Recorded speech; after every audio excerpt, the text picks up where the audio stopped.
সুপ্রিয় ক্লাস 9 শিক্ষার্থী বন্ধুরা, তোমাদের যাদের সেকেন্ড সামেটিভ ইউনিট টেস্ট হচ্ছে স্কুলে তো সেকেন্ড সামেটিভ ইউনিট টেস্ট টেস্টের বেশ কিছু গুরুত্বপূর্ণ বাংলা বিষয়ের প্রশ্ন নিয়ে আজকের আমাদের বিশেষ ভিডিও। এখানে যে প্রশ্নগুলো বলা হবে তা পরীক্ষায় আসার চান্স রয়েছে 100%। এই প্রশ্নগুলো তোমরা এখনই শেষ মুহূর্তে অবশ্যই প্র্যাকটিস করে যাও। প্রথমে দেখো তোমাদের যে চ্যাপ্টার অধ্যায়ভিত্তিক যে চ্যাপ্টারগুলি রয়েছে সেখান থেকে আমরা বেশ কিছু বাছাই করা প্রশ্ন তোমাদের জন্য নিয়ে এসেছি। দেখো প্রথমে হচ্ছে আকাশে 7টি তারা। প্রথম প্রশ্ন, তোমরা এগুলো খাতায় লিখে ভালো করে প্র্যাকটিস করে তবে কিন্তু পরীক্ষা দিতে যাবে। শেষ মুহূর্তের প্রস্তুতি, আকাশে 7টি তারা কবিতায় কবির দেখা বাংলার রূপ নিজের ভাষায় লেখো। অত্যন্ত গুরুত্বপূর্ণ এই প্রশ্নটা তোমরা করলে যে কোনো আকাশে 7টি তারা থেকে যে কোনো প্রশ্ন আসলে তোমরা করতে পারবে। নেক্সট, আসিয়াছে শান্ত অনুগত বাংলার নীল সন্ধ্যা। সন্ধ্যা শান্ত এবং অনুগত কেন, তাকে নীল বলা হয়েছে কেন? Most important. 3 নম্বর প্রশ্ন দেখো, আকাশে 7টি তারা থেকে 3 নম্বর প্রশ্ন, পৃথিবীতে কোনো পথে এ কন্যারে দেখিনি গো। কোন কন্যার কথা বলা হয়েছে, তার রূপের বর্ণনা দাও। এটাও কিন্তু অত্যন্ত গুরুত্বপূর্ণ। চলো নেক্সট প্রশ্ন, এরই মাঝে বাংলার প্রাণ, তাৎপর্য বিশ্লেষণ করো। পাশাপাশি 5 নম্বর তোমরা যে প্রশ্নটা করবে, কামরাঙা লাল মেঘ যেন মিতমনিয়ার মতো গঙ্গাসাগরের ঢেউয়ে ডুবে গেছে, তাৎপর্য বিশ্লেষণ করো। এই 5টা প্রশ্নের মধ্যে তোমরা একটা প্রশ্ন কিন্তু কমন পেয়ে যাবে, তো ভালো করে এগুলো কিন্তু প্র্যাকটিস করো। চলো নেক্সট তোমাদেরকে বলে দিই নব সৃষ্টি। এই চ্যাপ্টার থেকে তোমাদের জন্য বেশ কিছু গুরুত্বপূর্ণ প্রশ্ন। দেখো নব সৃষ্টি, প্রথম প্রশ্ন, কাকে আত্মনির্ভরশীল ভাষা বলা হয় এবং কেন? দেখো সংস্কৃত একটা আত্মনির্ভরশীল ভাষা, আরবি আত্মনির্ভরশীল ভাষা, তো কেন বলা হয় এটা একবার দেখে নেবে। চলো নেক্সট প্রশ্ন, বিদেশি শব্দ নেওয়া ভালো না মন্দ সে প্রশ্ন অবান্তর, বক্তব্যের তাৎপর্য ব্যাখ্যা করো। অত্যন্ত গুরুত্বপূর্ণ। নেক্সট, ধর্ম বদলালেই জাতির চরিত্র বদলায় না, কোন ধর্মের কথা বলা হয়েছে, এরূপ বলার কারণ কি? এটাও কিন্তু অত্যন্ত গুরুত্বপূর্ণ। চলো নেক্সট প্রশ্ন দেখো, রচনার ভাষা তার বিষয়বস্তুর উপর নির্ভর করে, সপ্রসঙ্গ ব্যাখ্যা করো। 5 নম্বর প্রশ্ন, সুতরাং ইংরেজি চর্চা বন্ধ করার সময় এখনো আসেনি, কেন ইংরেজি চর্চা বন্ধ করার সময় আসেনি?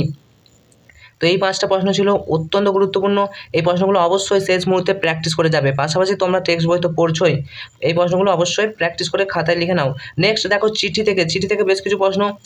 মিস নোবেলকে লেখা চিঠিতে বিবেকানন্দ কোন বিষয়ে আগাম সতর্কবার্তা দিয়েছেন, সংক্ষেপে তার পরিচয় দাও। অর্থাৎ চিঠির যে সংক্ষিপ্ত পরিচয়, এটা কিন্তু পরীক্ষা আসার চান্স রয়েছে। নেক্সট প্রশ্ন, তুমি সেই রূপ নারী, কিরূপ নারী? তো এখানে স্বামী বিবেকানন্দ ভগিনী নিবেদিতাকে বলেছিল, তো এই নারী সম্পর্কে আলোচনা করো, এটা দেখবে। চলো নেক্সট প্রশ্ন, পাঠ্য চিঠিতে স্বামী বিবেকানন্দের চরিত্রের বর্ণনা দাও। অত্যন্ত গুরুত্বপূর্ণ।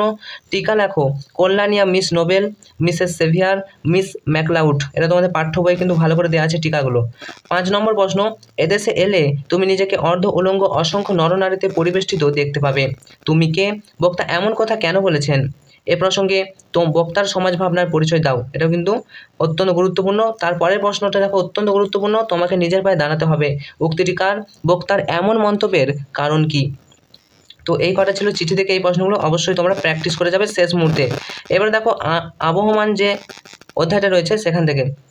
নেক্সট, নোটে গাছটি বুড়ে ওঠে কিন্তু মুড়োয় না, তাৎপর্য বিশ্লেষণ করো। পরীক্ষা আসার চান্স রয়েছে 90%, তো এটা ভালো করে কিন্তু প্র্যাকটিস করবে। নেক্সট, ফুরোয় না সেই এক গুয়েটার দুরন্ত পিপাসা, এক গুয়েটার দুরন্ত পিপাসা কি, তাৎপর্য ব্যাখ্যা করো। Most important. নেক্সট প্রশ্ন দেখো, ফুরোয় না তার কিছুই ফুরোয় না, কি ফুরোয় না এবং কেন? এটা কিন্তু ভালো করে প্র্যাকটিস করছো। 4 নম্বর প্রশ্ন, যা গিয়ে ওই উঠোনে তোর দ্বারা, তাৎপর্য উল্লেখ করে ব্যাখ্যা করো। তারপরে আবহমান কবিতার নামকরণের সার্থকতা। এই 5টি প্রশ্ন কিন্তু খুবই ইম্পর্টেন্ট রয়েছে, অবশ্যই প্র্যাকটিস করে যাবে শেষ মুহূর্তে। রাধারানী থেকে দেখো, রাধারানীর চ্যাপ্টারটা খুবই সহজ একটা চ্যাপ্টার এবং এখান থেকে কী প্রশ্ন আসতে পারে দেখো, আমরা ভিখারি হয়েছি দান গ্রহণ করিয়া খরচ করি, বক্তাকে প্রসঙ্গ উল্লেখ করে তাদের এরূপ অবস্থার কারণ ব্যাখ্যা করো। কেন তারা ভিখারি হয়েছে, এরূপ অবস্থার কারণ ব্যাখ্যা করো। নেক্সট প্রশ্ন দেখো, তাহারা দরিদ্র কিন্তু লোভী নয়, মন্তব্যটি বিশ্লেষণ করো। 3 নম্বর গুরুত্বপূর্ণ প্রশ্ন যেটা, রাধারানীর চরিত্র বর্ণনা করো, ভালো করে দেখে যাবে। লাস্ট প্রশ্ন 4 নম্বর প্রশ্ন দেখো, সেই 1 পয়সার বনফুলের মালার সকল কোথায় বাহির করিয়া লইল, কোন কথা ব্যাখ্যা করো। 5 নম্বর প্রশ্ন, রাধারানী বিবাহ দিতে পারিল না, রাধারানীকে তার বিবাহ দিতে পারল না কেন? 6 নম্বর প্রশ্ন, তার নাম ও নোট লেখা আছে, সে কে, কীভাবে রাধারানীকে সাহায্য করেছিল? অত্যন্ত গুরুত্বপূর্ণ। তো এটা নোটে রুক্মিণী কুমার রায়ের নাম লেখা ছিল, তো সে কীভাবে রাধারানীকে সাহায্য করেছিল তোমরা টেক্সট বই পড়লে পাবে, অথবা এই প্রশ্নগুলো তোমরা সহায়িকা থেকে দাগ নিয়ে পড়তে পারবে। অত্যন্ত গুরুত্বপূর্ণ। লাস্ট মুহূর্তে তোমাদের যেটা করভাস শঙ্কুর ডায়েরি, প্রফেসর শঙ্কু ডায়েরি থেকে করভাস চ্যাপ্টারটি সেকেন্ড সামেটিভে রয়েছে। তো তোমরা দেখে দাও করভাস থেকে কী কী গুরুত্বপূর্ণ প্রশ্ন আসতে পারে। প্রথম প্রশ্ন, পাখির চেয়ে আমার অনেক বেশি ইন্টারেস্টিং মনে হয়েছে জাদুকর ব্যক্তিটিকে। জাদুকর ব্যক্তির পরিচয় দাও, অর্থাৎ আর্গাসের পরিচয় দাও। অত্যন্ত গুরুত্বপূর্ণ প্রশ্ন। তাকে ইন্টারেস্টিং মনে হবার কারণ কি? সরি, এখানে জাদুকর ব্যক্তির পরিচয়টা তোমরা একবার দেখবে আর্গাস নাকি প্রফেসর শঙ্কুর কথাই বলা হয়েছে। পাখির চেয়ে অনেক বেশি ইন্টারেস্টিং মনে হয়েছে, এটা একবার দেখে নেবে। চলো নেক্সট 2 নম্বর প্রশ্ন, আর্গাসের চরিত্রটা এবং শঙ্কুর চরিত্রটা কিন্তু তোমরা দেখে যাবে, দুটো চরিত্রই কিন্তু ভালো করে আসতে পারে। নেক্সট দেখো, প্রত্যেক পাখিরই কিছু কিছু নির্দিষ্ট সহজাত ক্ষমতা থাকে, প্রাণীদের ক্ষমতা উল্লেখ করো। এই করভাস গল্পে যে প্রাণীদের ক্ষমতা আছে সেটা উল্লেখ করতে বলছে। নেক্সট দেখো, করভাস গল্পে করভাসের বুদ্ধিমত্তার পরিচয় দাও। অত্যন্ত গুরুত্বপূর্ণ। অথবা করভাসকে সে কীভাবে উধাও হয়েছিল, অর্থাৎ প্রথম থেকে শেষ পর্যন্ত আমরা কিন্তু করভাসের বুদ্ধিমত্তার পরিচয়টা পাই। 4 নম্বর প্রশ্ন, 2 সপ্তাহে অভাবনীয় প্রোগ্রেস, কোন বিষয়ে একথা বলা হয়েছে, কী রকম প্রোগ্রেস হয়েছিল? 5 নম্বর প্রশ্ন দেখো, করভাস গল্পের আর্গাস সম্পর্কে কি কি জানা যায়, অর্থাৎ আর্গাসের চরিত্রটাও কিন্তু আমরা দেখতে পাবো এখান থেকে। আর্গাস এবং প্রফেসর শঙ্কুটা দুটোই দেখবে। চলো নেক্সট প্রশ্ন 6 নম্বর প্রশ্ন, করভাসের চুরি যাওয়ার যে ঘটনা সেটা সংক্ষেপে আলোচনা করো। টেক্সট বইটা পড়লে তোমরা এটা বানিয়ে লিখতে পারবে। তো এই ছিল তোমাদের জন্য বেশ কিছু গুরুত্বপূর্ণ সাজেশন বলতে পারো, এবং এই প্রশ্নগুলো তোমাদের জন্য অত্যন্ত গুরুত্বপূর্ণ, তাই ভালো করে প্র্যাকটিস করো শেষ মুহূর্তে।